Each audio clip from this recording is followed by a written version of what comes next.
Depression in itself is one thing, but imagine being a mom and having to constantly cater, nurture, show up, and pour into everyone else while also battling with your mental health. Realize that there's multiple things that I do or I don't do which actually contributes even more to this depressive state that I'm constantly in. If you're a mom watching this, you know that the mommy guilt always kicks in and gets the best of you. I'm gonna give you 3 examples of how I saw it playing out in my life. Everything that triggers me or frustrates me in my kids, especially my oldest son, was everything that needed healing within myself. For example, I would get mad at him when he messes up and he doesn't own up to it and then comes to me and starts talking with a low voice and mumbling, and I would just look at him and tell him, speak up, like tell me what's up. Then I realized that it's because I wasn't speaking my truth. I was so afraid to come out and make videos talking about how I feel and my mental health and the state that I'm in, because I just wanted to show up as somebody who has everything figured out and who has authority in this field and who can guide and coach and help and pour into your cup. At the same time, being vulnerable and speaking your own truth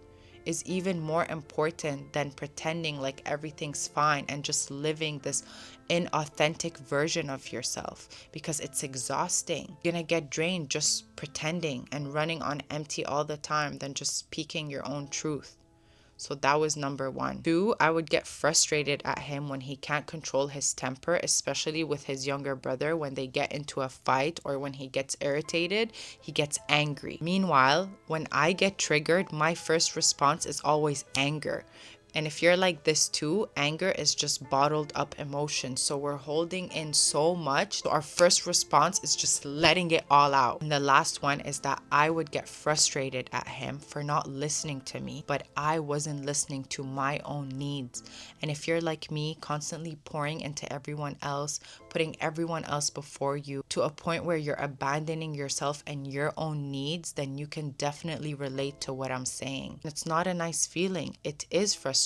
You probably do get angry every day and irritated and agitated and triggered because you're not pouring into yourself and you're constantly giving and doing from an empty cup. You're running on autopilot, so anything can just trigger you. Why am I telling you all of this? It's because I realized that my kids were just there to show me all the parts of myself that still needed healing. I need to start giving these things to you before you expect them from other people. And for me, I'm putting pressure on my son and my kids to give me these things that I'm not even giving myself. Kids learn by example, and clearly I'm not giving them the best example. Kids just mirror the wounds that live inside each one of us. So if you can relate to anything that I said in this video, I'm gonna give you one piece of advice that I have to take for myself too, is that we need to stop trying to control and fix others before fixing ourselves. Because when we do that, it is a form of avoidance. We are avoiding doing the real work